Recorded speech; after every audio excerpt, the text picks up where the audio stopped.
Well, thank you for having me. Everybody was warning me as I came here, or apologizing because the weather was so cold, and they're telling me that you actually have warm days here. I won't ever know, and I wouldn't have even noticed the weather, because most of the time I'm just going to and from the airport. But I do have to wonder why people live here. I do. You're so close to California, I don't understand. But each to his or her own. I'm sure there are a lot of jokes about why people live in Edmonton. Far be it from me to add to them. I was originally going to speak on Gandhi, and I had extensive remarks prepared. I've been reading him with great interest over the last several months. But I don't think the size of this crowd is owing to the fact that suddenly the people of Edmonton took an interest in the Mahatma. It's no doubt due to the recent events in Gaza.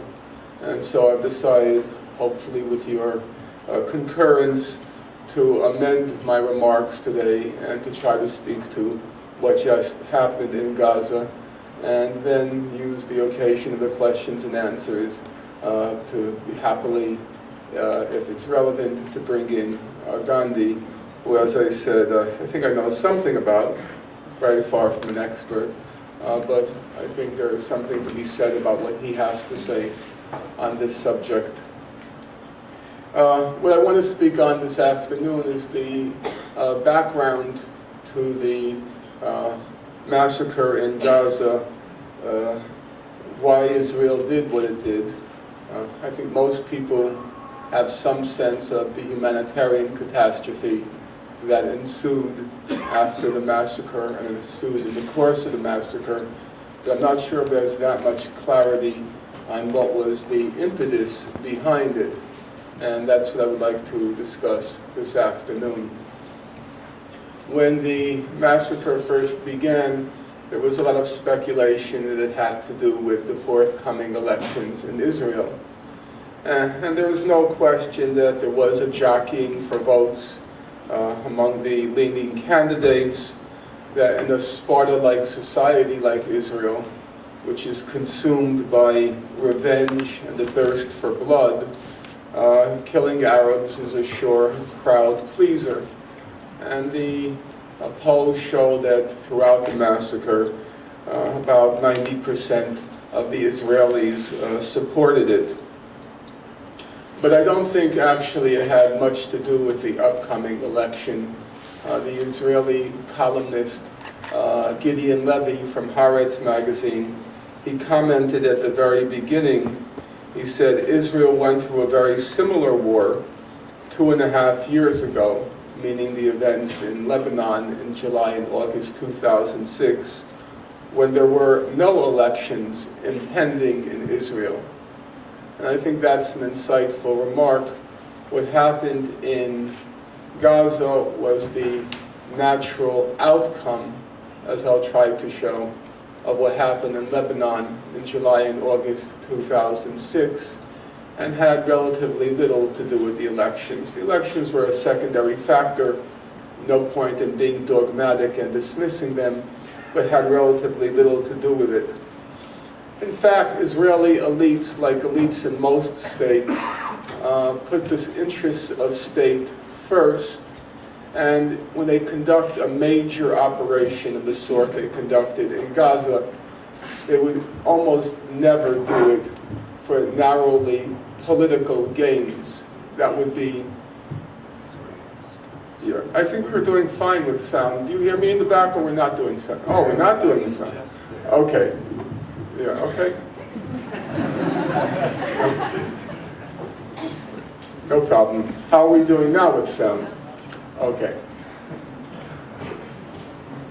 As I was saying, Israeli elites are responsible in terms of looking out for the interests of state first, and when they conduct a major operation of the sort they conducted in Gaza, they're not going to do it if major strategic interests are at stake. You had cases in Israeli history. There was a fellow named Menachem Begin. He was the prime minister of Israel in the early 1980s. Some of you may remember him as having bombed the Asarak reactor in Iraq, and he did it clearly as an electoral ploy to get reelected. But there weren't major Israeli strategic interests at stake, contrary to widespread belief. When Israel bombed the Asarak reactor in Iraq, Iraq was not involved in a nuclear weapons program. But here we do have a major operation. Major interests are at stake. And the question is what? What was Israel's goal and aim in conducting this large-scale massacre in Gaza? And I think the interests were twofold. Number one, to restore what Israel calls its deterrence capacity, a term I'll explain in a moment. And number two, to foil, to defeat the latest Palestinian peace offensive, a topic I'll get to also in a few moments. So let's start with the first, namely Israel's intent to restore its deterrence capacity. The main New York Times reporter in Israel is a fellow named Ethan Bronner, and early on in the massacre he said that Israel's larger concern was to reestablish Israeli deterrence because its enemies are less afraid of it than they once were or they should be. And this desire to preserve deterrence capacity has always loomed very large in Israeli military doctrine. Now, it's a technical term, and most of you are probably wondering, what does it mean? In layperson's language, it means restoring the Arab world's fear of Israel, restoring the Arab world's fear by terrorizing the Arab world periodically into submission, to remind the Arab world who is in charge in the Middle East. And actually, the beginning of the current phase of the Arab-Israeli conflict goes back to the June 1967 war, where among other places, Israel occupied the West Bank and Gaza. And contrary to widespread belief, the main purpose of that war, the war which is the origin of the current phase of the conflict, was also to restore Israel's deterrence capacity. Now, for many of you, the June 1967 war is something akin to, I don't know, the rise and fall of the Roman Empire. It goes so far back. But most of you will know the mythology that surrounds the war, that President Nasser of Egypt, he imposed a blockade on Israel. It was threatening to strangle the Israeli economy. Nasser was threatening to attack Israel. Israel faced what it likes to call an existential crisis, a threat to its existence. Well, all of that is complete mythology. The facts are as follows, easily documented. Israel was threatening at the time to attack Syria, had laid plans already for the attack on Syria. Nasser, in solidarity with Syria, he formally announces a blockade of the Straits of Tiran. Now, Israel barely had any traffic going through the Straits of Tiran. 5% of its annual trade was through the Straits of Tiran. A lot of oil went through the Straits, but Israel had ample stocks of oil. And in fact, it's little known that after a few days, Nasser was letting boats pass through the Straits. Nasser was a lot of bluster, not very much substance. So this notion that Israel was being strangled by the blockade is complete nonsense. What about the claim that Nasser was about to attack, Israel's survival was at stake, and all the rest? Well, the record is very clear on that. In May 1967, U.S. intelligence agencies, about 6 of them, were looking very carefully at all the claims Israel was making, because Israel wanted the green light from the United States to attack. Israel obviously can't do anything, not even breathe, without the green light from the U.S. And so the Israelis were giving the U.S. all this information, the intelligence agencies kept processing it, and they came back with 2 conclusions. The conclusions were these. Number 1, Egypt has no intention of attacking. And number 2, if by some wild possibility it did, the then President of the United States, Lyndon Johnson, told the Israelis, even if they did, quote, you'll whip the hell out of them. That was the American view. No attack, say the intelligence agencies, and even if they did, you'll whip the hell out of them. So what was the opinion of the the Israeli intelligence agencies? Well, we know exactly what they thought, because the head of Israeli intelligence came to Washington on June 1st, just a few days before the war, and he told the American officials, quote, there are no differences between the U.S. and the Israelis on the military intelligence picture or its interpretation. That is, the Israelis agreed. He's not going to attack. And if he were, we'd whip the hell out of him.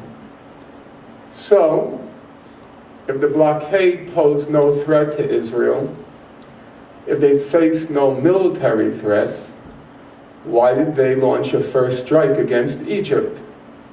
And the answer is that deterrence capacity.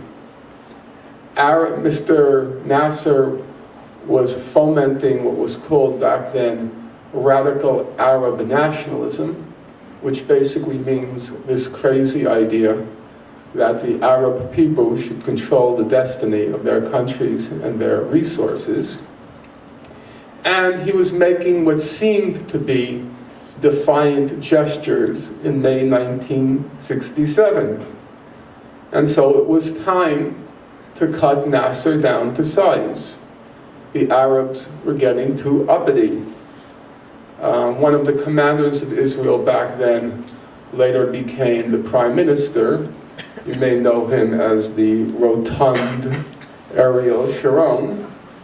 And back then he said, if we don't launch a first strike, Israel will lose its deterrence capability. Our main weapon, the fear of us. That's what we have to restore. The Arab world's fear of us. And so Israel unleashed the June 1967 war, which climaxed, among other things, in the occupation of Gaza, in order, as one of Israel's leading strategic analysts put it, to restore the credibility of Israeli deterrence, to restore the Arab world's fear of Israel. Now, beginning in May 2000, more recent history, I think most of you will have been born by then. In May 2000, Israel faces a new challenge to its deterrence capacity, a major challenge, because it suffers a historic defeat at the hands of the Hezbollah, when the Hezbollah expels the Israeli occupying forces from South Lebanon. This humiliating defeat that Israel suffered was almost immediately celebrated throughout the Arab world. And for Israel, this was a catastrophe. Once again, the fear of us has to be restored. And so Israel almost immediately begins preparations for a new encounter with the Hezbollah.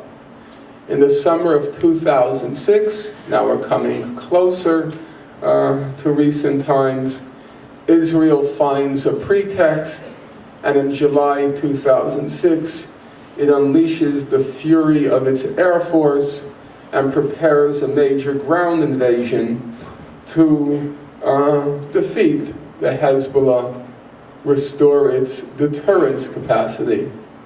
Alas, they suffer yet another defeat at the hands of the Hezbollah, and in fact, an even more ignominious defeat. It's hard for many people to grasp the dimensions of this defeat they suffered. A respected American military analyst who was very partial to Israel nonetheless concluded the Israeli Air Force, the arm of the Israeli military that had once destroyed whole air forces in a few days, referring to the June 1967 border, this air force not only proved unable to stop Hezbollah rocket strikes, but even to do enough damage to prevent Hezbollah's rapid recovery. As for Israel's famed army, well, once the ground forces did cross into Lebanon, they failed to overtake Hezbollah strongholds, even those close to the border. It was a disaster for Israel. When you juxtapose some statistics, it becomes even more astonishing, the victory that Hezbollah wrought and the defeat that Israel suffered. So, for example, there were 30,000 Israeli troops prepared for the ground invasion, but there were only 6,000 Hezbollah regular fighters and irregular fighters combined. Israel delivered and fired 162,000 weapons during the war. Hezbollah fired 5,000 during the war. What they fired altogether in those 34 days is what Israel delivered in any single day of the war. And in fact, Israel never even fought the crack Hezbollah troops, which were stationed along the Litani River, waiting for an Israeli invasion that never happened. So, Israel, after this catastrophic defeat, it figures in its mind that it's down, but it's not yet out. We need another opportunity to take on, and in their minds, defeat the Hezbollah, but such an opportunity didn't yet exist. They didn't have a military option yet against Hezbollah.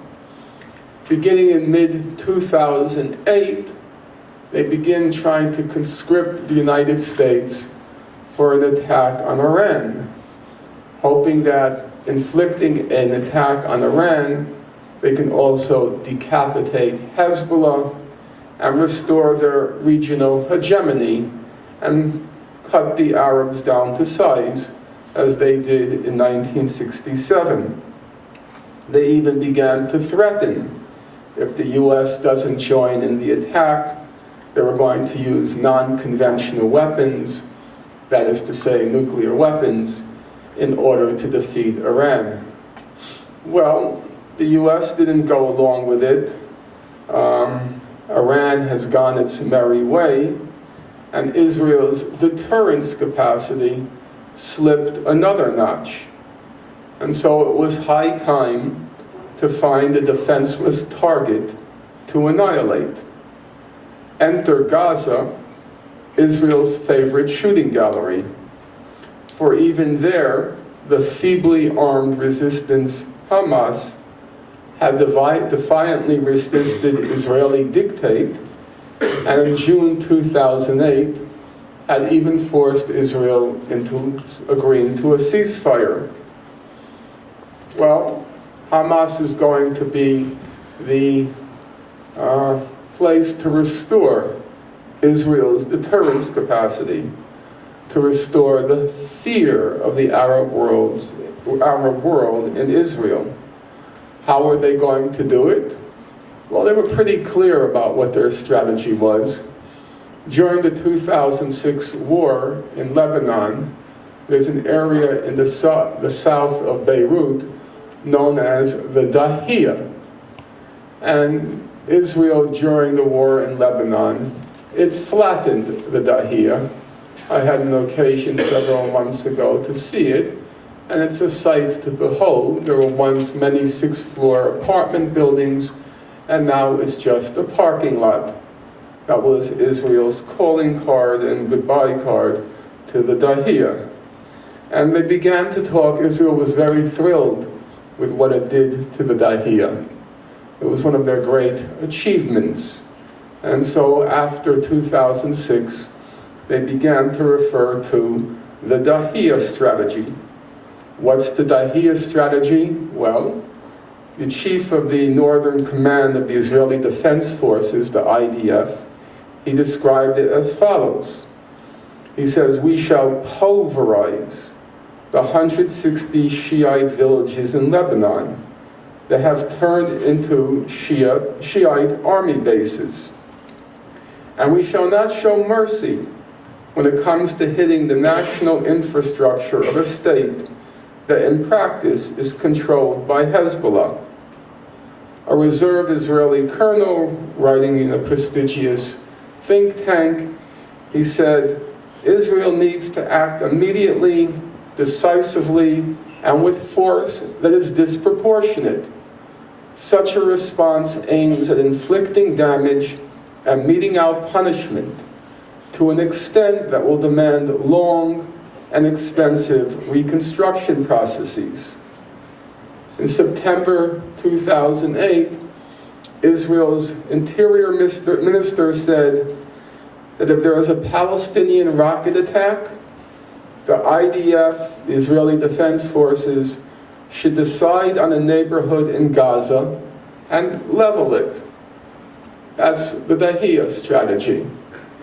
Well, they couldn't apply it to Lebanon because they didn't yet have a military option against Hezbollah. They wanted to, but couldn't apply it to Iran because they couldn't get the American green light. And so, let's try it on Gaza. And as the massacre, the bloodbath unfolded in Gaza, the authoritative statements confirmed this was their strategy. A reserve major general said, what we have to do is act systematically with the aim of punishing all the organizations that are firing the rockets and mortars, as well as the civilians who are enabling them to fire and hide.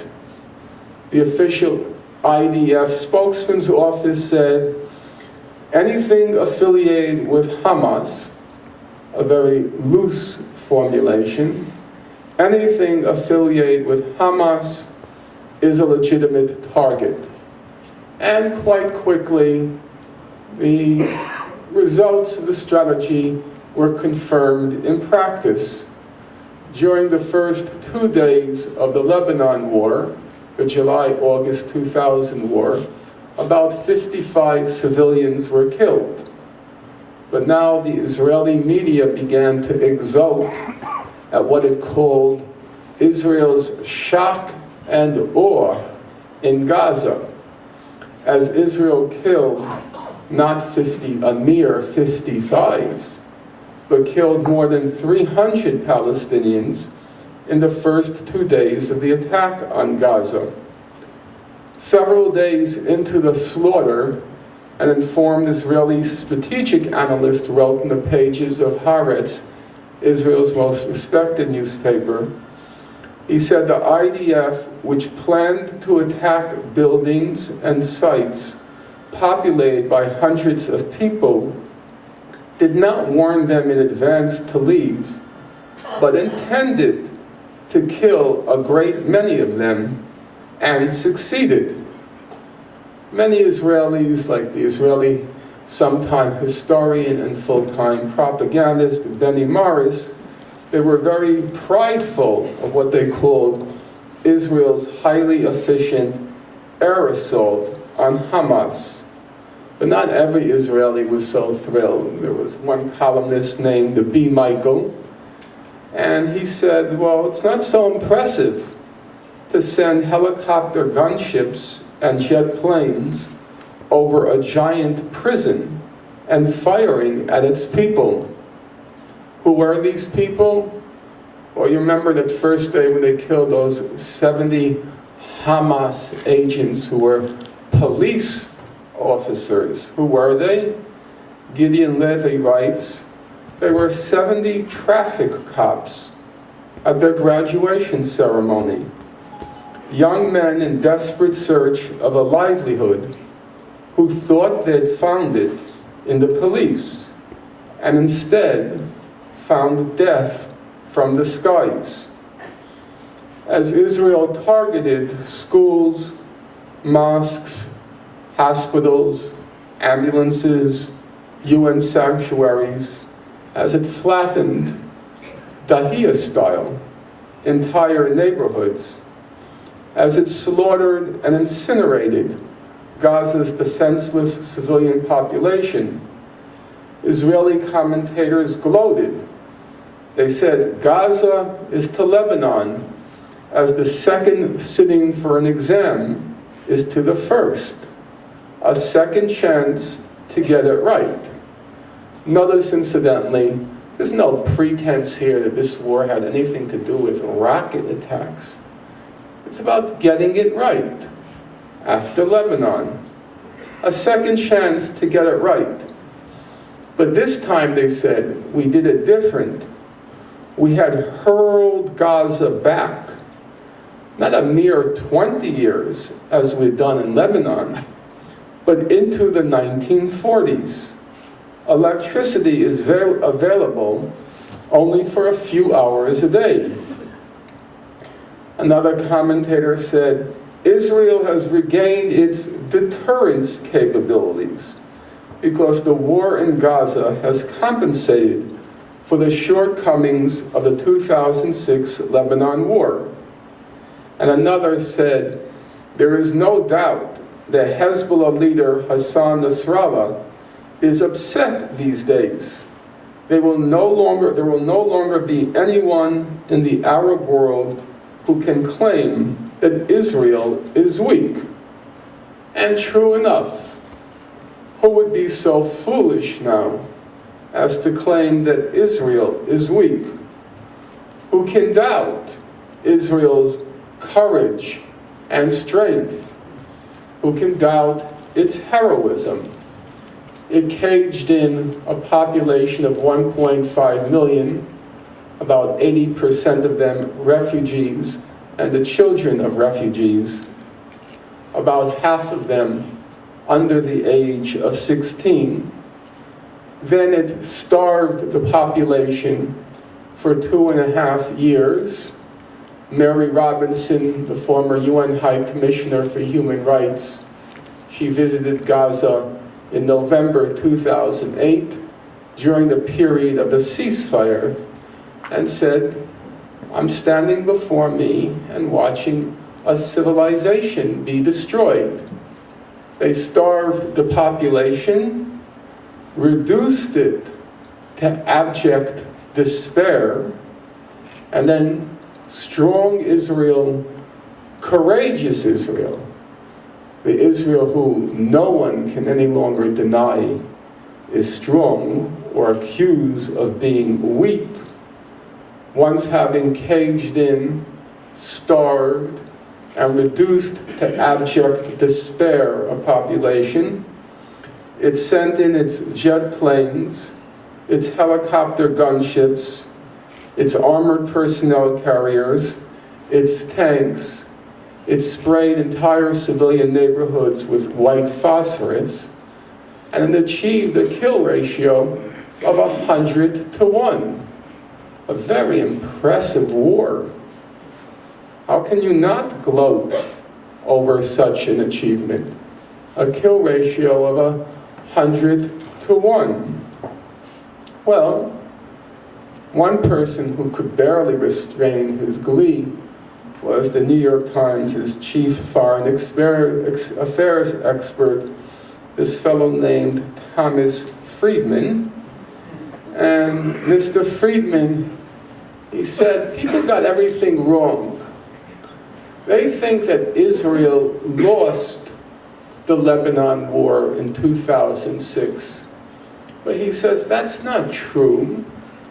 Israel won the war because Israel succeeded in educating Lebanon.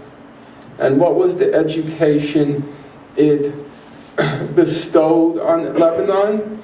It inflicted substantial property damage and collateral casualties on Lebanon at large.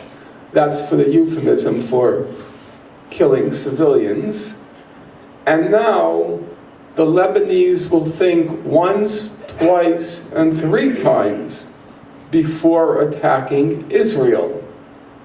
And he said this is what Israel had to do in Gaza. You had to educate Hamas by inflicting a heavy death toll on Hamas militants and heavy pain on the Gaza population.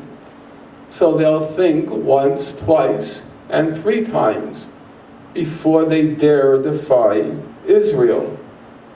Mr. Friedman said, in the case of Lebanon in 2006, Israel had no choice because the Hezbollah was embedded in, intertwined with, nested among civilians. And you often hear that. What choice does Israel have? These diabolical Islamic fundamentalists who all want to go to heaven with their 72 virgins or whatever crap they come up with. They hide among the civilian populations. They're such cowards. And poor Israel, in order to defend itself, it has no choice but to fire and kill civilians, as much as it breaks their hearts and wounds their souls. Well, what does the record show? Is that an accurate picture of the Hezbollah? Let's take Human Rights Watch, very far from a radical organization. It did an exhaustive study of the 2006 war. Let me quote briefly from it. We found strong evidence that Hezbollah stored most of its rockets in bunkers and weapons storage facilities located in uninhabited fields and valleys. In the vast majority of cases, Hezbollah fighters left populated civilian areas as soon as the fighting started. And Hezbollah fired the majority of its rockets from pre-prepared positions outside villages. In all but a few of the cases of civilian deaths we investigated, Hezbollah fighters had not mixed with the civilian population or taken other actions to contribute to the targeting of a particular home or vehicle by Israeli forces. Well, some of you may say, all right, Human Rights Watch, liberal, how can we believe them? Maybe your prime minister would say that, assuming he's ever heard of Human Rights Watch.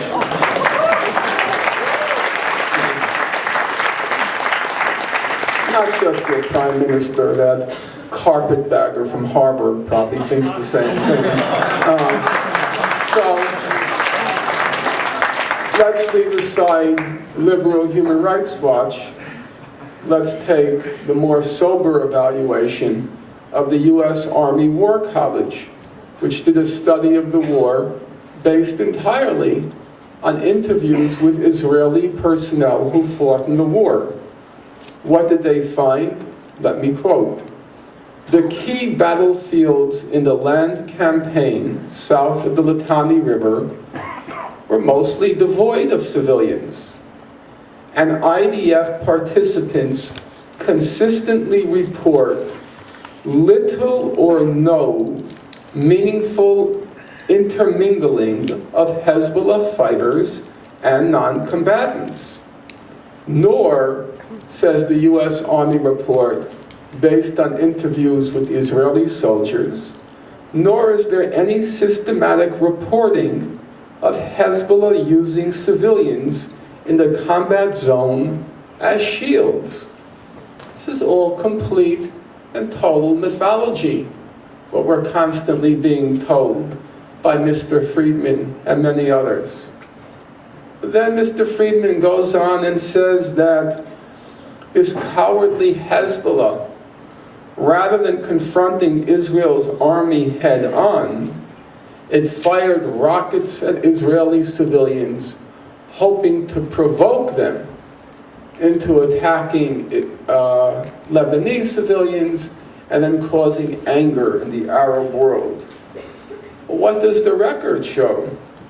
Well, there's a long record of Israeli encounters with Israel. With Hezbollah encounters with Israel. The record is clear, whether you like it or not, whether it fits or doesn't fit your fantasies about the Hezbollah, that demonic Islamicist, terrorist, so forth organization. Throughout the guerrilla war, Hezbollah did not fire rockets into Israel until and after Israel fired rockets at Lebanese civilians.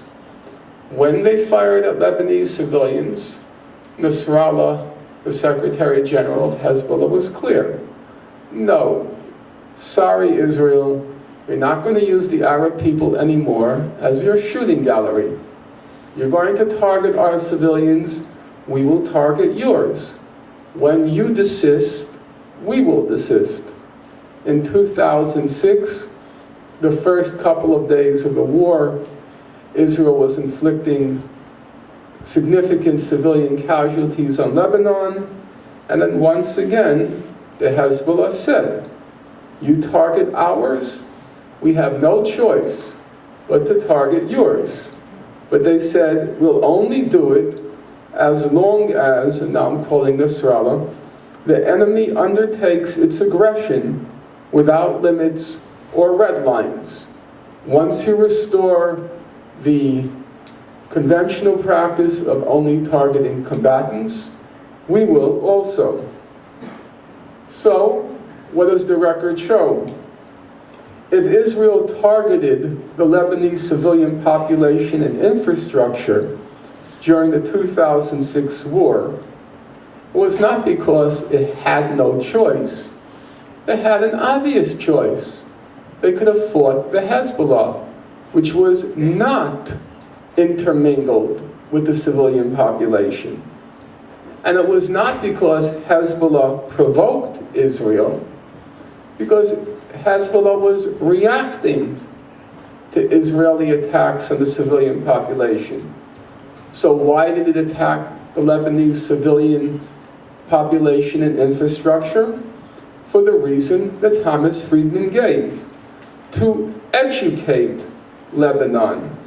It was a relatively cost-free method of education. It was much to be preferred over fighting a real foe and suffering heavy casualties. If you can achieve the same goal by murdering children and not suffering any significant casualties, or having to face the Hezbollah fighters who are quite serious, well, what choice would you make if you were heroic and courageous? In the case of Lebanon, they did inflict an education. It's true that Hezbollah will think once, twice, or three times now, because the Lebanese people suffered terribly. But it's also true that they did not achieve a military victory. In the case of Gaza, it was different. We can all agree they gave a good education to the people of Gaza. What happens when you get in Israel's way? You'll be incinerated. That's a good education. And they also achieved, we have to be honest, a military victory. How did they achieve this heroic, courageous victory? Gideon Levy says, the Israeli columnist, the fighting in Gaza was war deluxe. Compared with previous wars, it is child's play. Pilots bombing unimpeded, as if on practice runs, tank and artillery soldiers shelling houses and civilians from their armored vehicles, combat engineering troops destroying entire streets in their ominous protected vehicles without facing serious opposition. A large, broad army is fighting against a helpless population and a weak, ragged organization that has fled the conflict zones and is barely putting up a fight. So, that was the first thing, to restore the Arabs' fear of us, and you restore it by leveling a defenseless population, and if you're fortunate enough, incinerating them as well. Beyond the deterrence capacity, the second main aim of Israel in its Gaza massacre was to beat back something that has always filled Israeli elites with dread. It's those pesky Palestinian peace initiatives or peace offensives. For the past 3 decades, the entire international community has agreed on the terms for resolving the Israel-Palestine conflict. And they're probably well known to most people in this room under the capsule formula of the 2-state settlement, which means a full Israeli withdrawal from the territories it occupied in the June 1967 war, and a just resolution of the refugee question based on the right to return and compensation. We know this is the opinion of the whole of humankind because every year the United Nations General Assembly votes on a resolution called Peaceful Settlement of the Question of Palestine. Every year the vote is the same. This past year, go and Google it. The fellow who was driving me here today mentioned he just Googled it last evening. Just Google the words, peaceful settlement of the question of Palestine. What was the vote this past year in November? 164 nations in the world supporting it, 7 opposed. Who are the 7?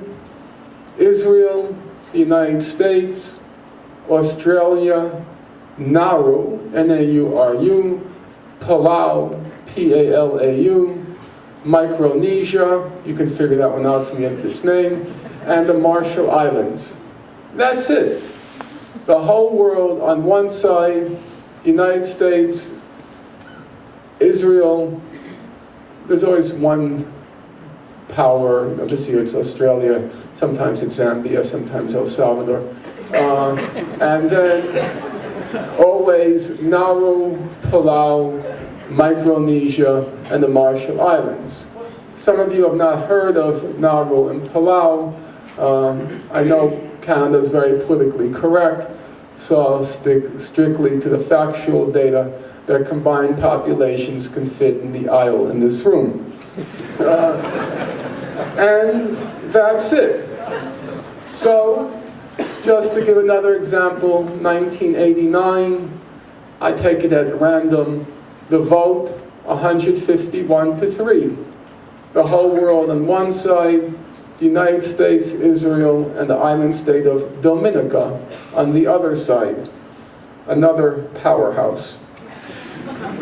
At the regional level, the Arab League beginning in March 2002, kept putting forth and has kept putting forth a peace initiative based on the two-state settlement, the just resolution of the refugee questions, the same language as the UN General Assembly, the vote.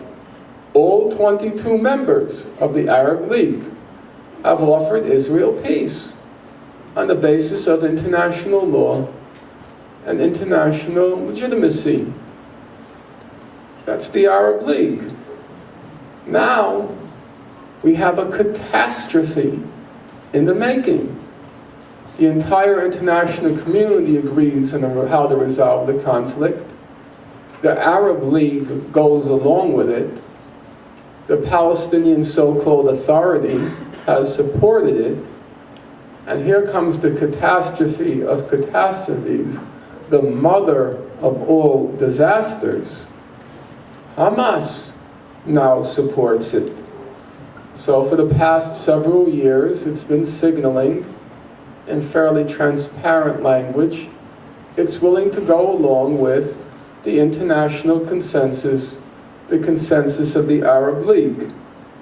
To take one of numerous examples, the head of Hamas's Politburo, most of you will know him by the name of Khalid Mishal in Syria, he said in March of this past year, quote, "There's an opportunity to deal with this conflict in a manner different than Israel, and behind it, the United States.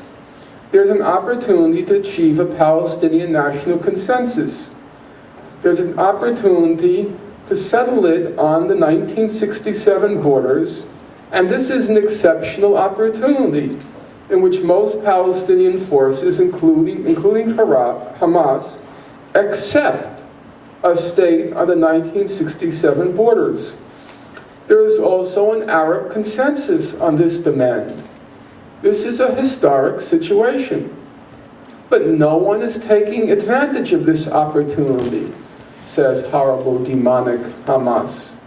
No one is moving to cooperate with this opportunity. Even this minimum that has been accepted by the Palestinians and the Arabs has been rejected by Israel and by the US. So now we have a real catastrophe.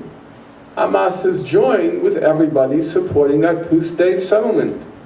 Can't be a worse disaster for Israel, because Israel wants to keep the West Bank.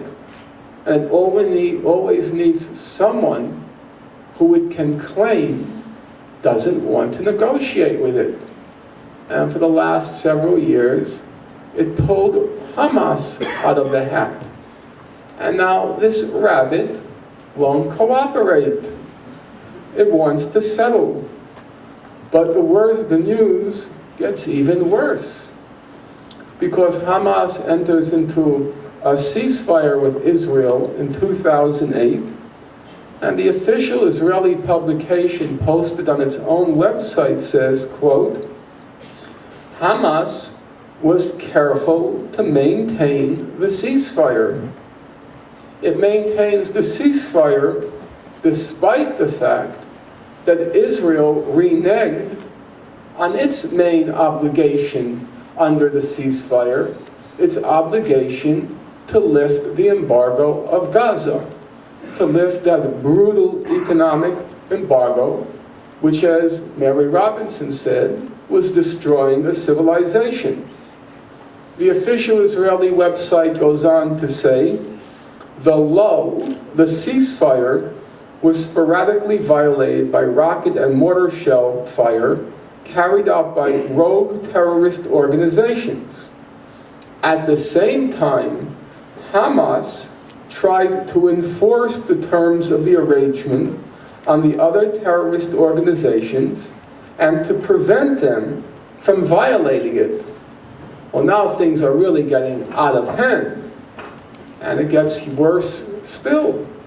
According to the head of Israel's internal intelligence, Yuval Diskin, Hamas was interested in renewing the ceasefire.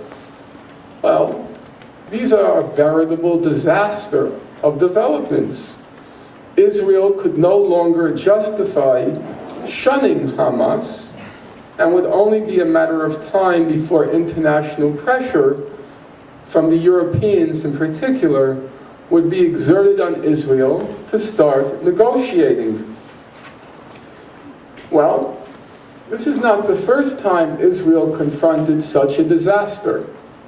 It confronted the same disaster in 1981, leading to the first major destruction of Lebanon in June 1982. What happened? Briefly put, in July 1981, Israel enters into a ceasefire with the Palestine Liberation Organization, the PLO. The PLO was headquartered at that time in Lebanon. Mr. Arafat, the head of the PLO, he says, I'm willing to negotiate a two-state settlement. And then, in August 1981, the Arab League puts forth a peace plan. Back then it was called the Fahd Peace Plan, named after King Fahd of Saudi Arabia, puts forth a peace plan to settle the conflict on the June 1967 border. So now you have that same disastrous concatenation of events. The PLO says it's willing to settle the conflict. The Arab League seconds the PLO, and the PLO holds to a ceasefire with Israel. What does Israel do? Israel panics. It starts pounding South Lebanon, targeting the civilian population. As one senior Israeli military analyst put it, it conducted punitive military raids deliberately out of proportion against Palestinian and Lebanese civilians in order to weaken PLO moderates, strengthen the hand of Arafat's radical rivals, and guarantee the PLO's inflexibility. You keep pounding away at the civilians until the radicals in the PLO say, we can't negotiate with Israel. And that's what Israel wants. So then it can throw up its arms in despair and say, there's no one to negotiate with, and go its merry way, annexing the West Bank. Finally, Mr. Arafat, he wouldn't cooperate. He kept saying, I support the two-state settlement. And he resists all of Israel's provocations. So what's Israel to do?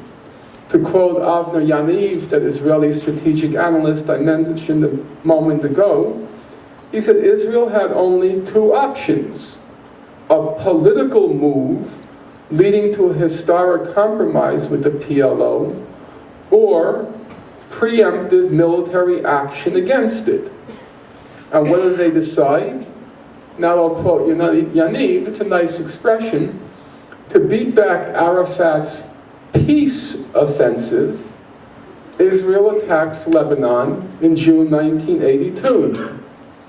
The invasion of Lebanon, and now I'm quoting Yaniv again, because it'll all sound very familiar to your ears, had been preceded by more than a year of effective ceasefire with the PLO. And then Israel started to pound and pound. Finally, in April and May, it killed in one attack 200 Palestinians and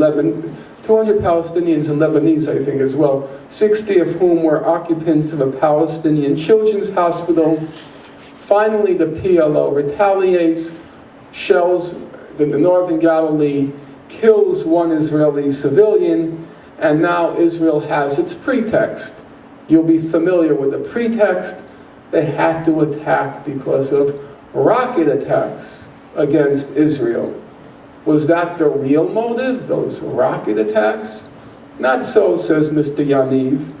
The raison d'etre of the entire operation, meaning the Lebanon War, was destroying the PLO as a political force capable of claiming the West Bank as part of its state. And now we just fast forward to 2008, to quote that famous line of Yogi Berra, it was deja vu all over again. Israel's Foreign Minister Tzipi Livni, she says in December 2008 that Israel wants a short ceasefire with wants a short ceasefire with Hamas, but not a long-term one. Well, why don't they want a long-term truce with Hamas? You would think they would want one because of those horrifying rocket attacks. But she says no. A long-term truce harms the Israeli strategic goal, empowers Hamas, and gives the impression that Israel recognizes the movement.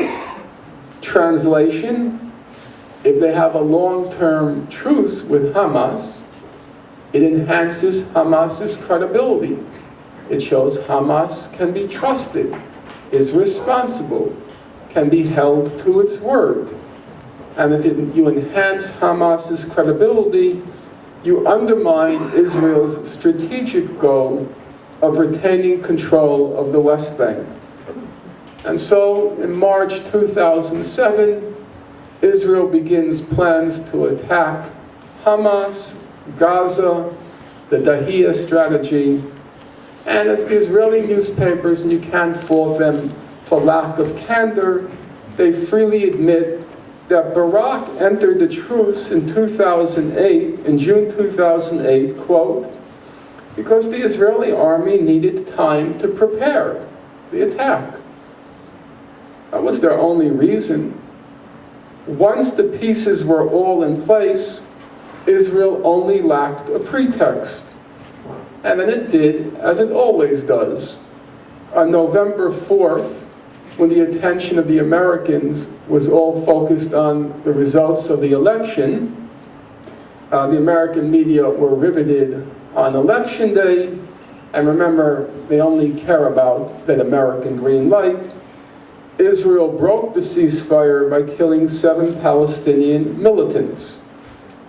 And after that, Hamas predictably resumed its rocket attacks in retaliation. Now bear in mind, when I use the phrase in retaliation, it's not my phrase. That's the phrase that the Israeli official publication from the Ministry of Foreign Affairs uses.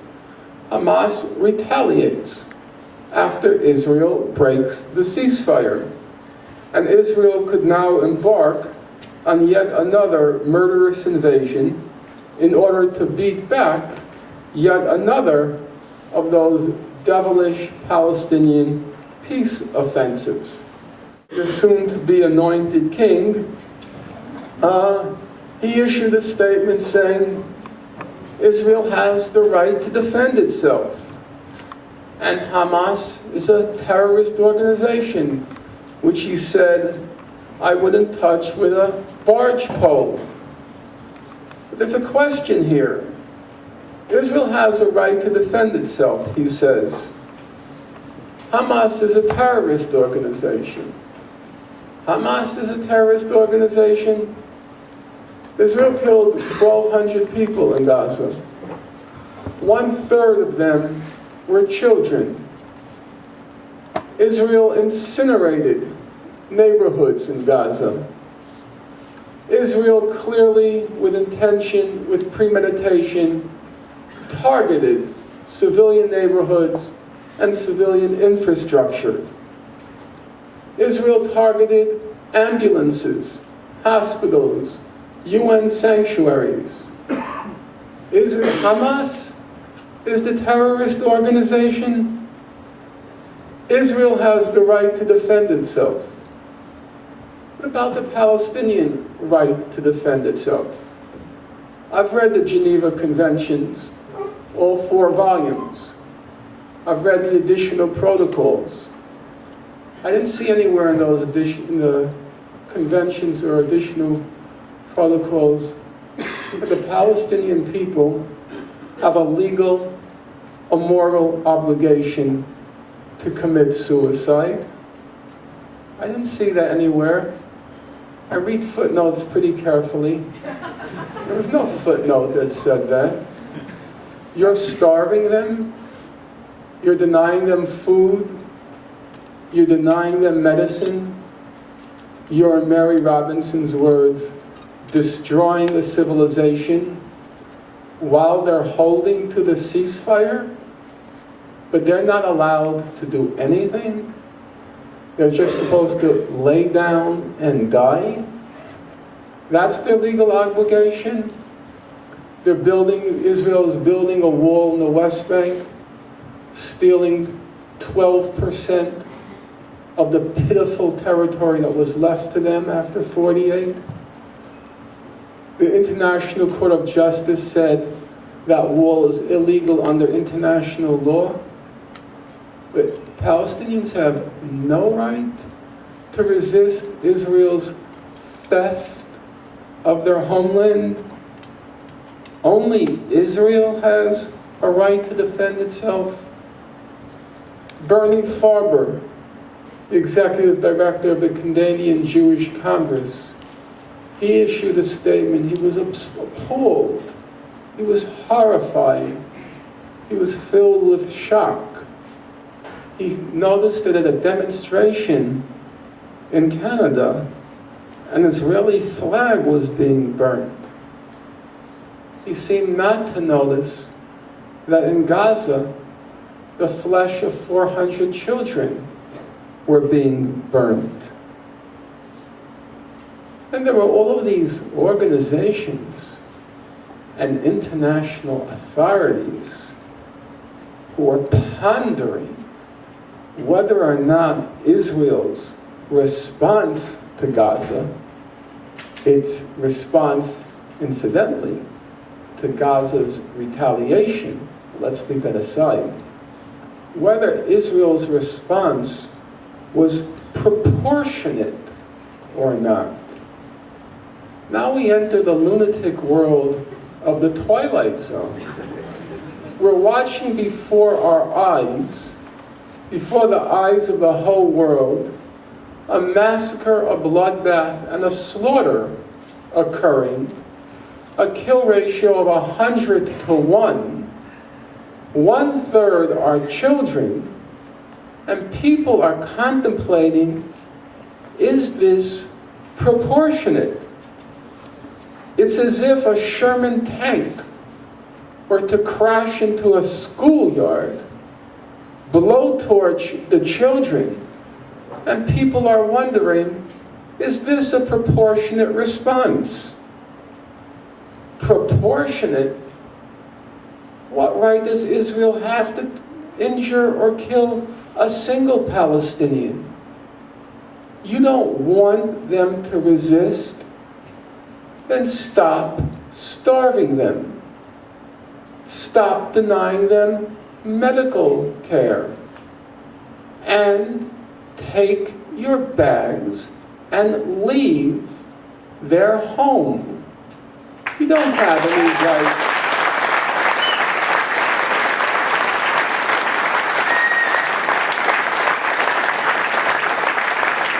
You don't have a right to disproportionately hurt them. You do not have the right to proportionately hurt them.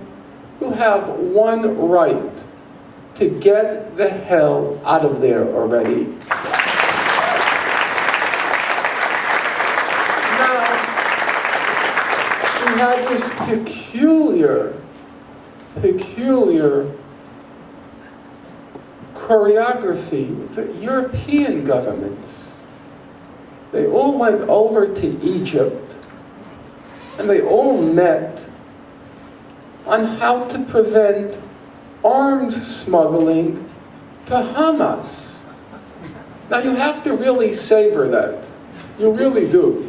It gives you a deep insight into Western civilization.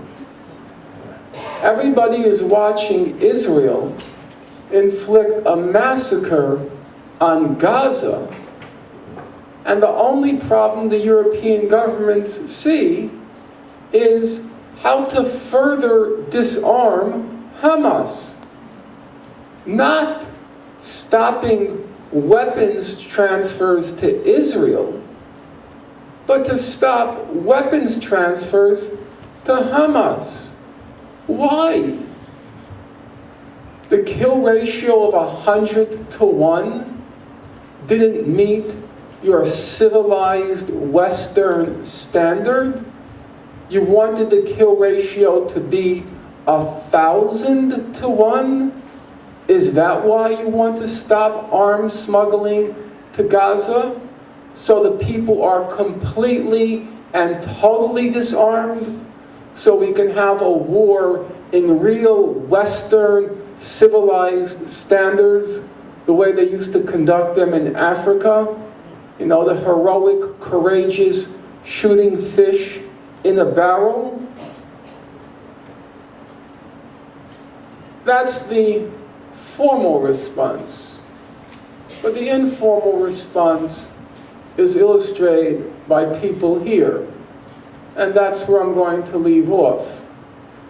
Abraham Lincoln famously said, you can fool some of the people all of the time, and all of the people some of the time. But you can't fool all the people all the time. This war was Israel's, not war, this massacre was the last time Israel will get a free ride. People now know too much. The myths have been dispelled. The truth is out there. And that's why I take it most of you are here today. People are appalled, they're disgusted at this state which has become in some sense satanic in its constant, incessant desire to wage war and war and more war, and terrifying and terrorizing everyone in its path. And people, and to their credit I say, also the Jewish people. There was in this last war a major defection by liberal American Jews, who you can tell from the blogs, Salon.com, Huffington Post, and so forth, from the first day were opposing the war. And it was to Canada's credit, really, those 8 women who occupied the Israeli consulate.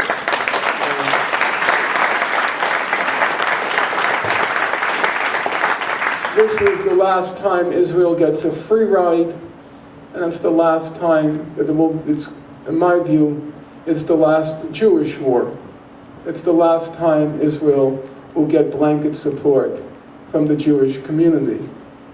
And our job now is to stick hard to the facts, to stick to the truth. Don't exaggerate. Don't misrepresent. Don't falsify. Gandhi, when he was looking for a name for his movement, he didn't like passive resistance, which is, I think, the term that Thoreau used. He didn't like it because he says nonviolence is active, it's not passive. So he sought a term, and finally, I guess it was his cousin who came up with the term. Who knows what he called the movement?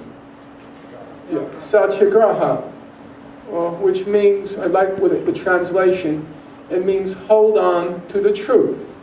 Hold on to the truth. That's what we have to do. Hold on to the truth. Be reasonable, even when your fury seems to gain control of you and your innards writhe from the horrors that are being inflicted. Try to be reasonable. Stick to those basic standards of justice. Hold on to the truth. Be reasonable. There was a famous labor organizer named Joe Hill. Some of you may have heard of him with a song, I dreamed I saw Joe Hill. No? Anyone know it? No? Okay. And he was a labor organizer. He was framed on a murder charge, and he was executed. And his famous last words were, don't mourn, organize. We hold on to the truth, we stick by justice, and then he says, don't mourn, organize. I can't agree with don't mourn. I'm not a hero, and I don't say it because I want you to say, oh yes you are. No, I'm not. I know who I am, I'm not. You know, I know I have my virtues, heroism is not one of them. That's a fact. I cling to life, like many of you, I cling to life. When you consider the alternative, life is okay. And we cling to the lives of our loved ones. I clung to the last breath of my parents. If I could have kept them alive for 3 more seconds, I would have given everything for those 3 more seconds. I think that speaks for most people in this room. Now, there were 400 kids in Gaza whose lives were snuffed out. And I'm going to mourn those deaths. They deserve to be remembered and mourned for the lives that were snuffed out because of this satanic state. So I say, contrary to Joe Hill, I mourn. We have a right to mourn, and we should mourn. But then after that, we have to organize, and organize to once and for all put an end to this lunacy. Thank you.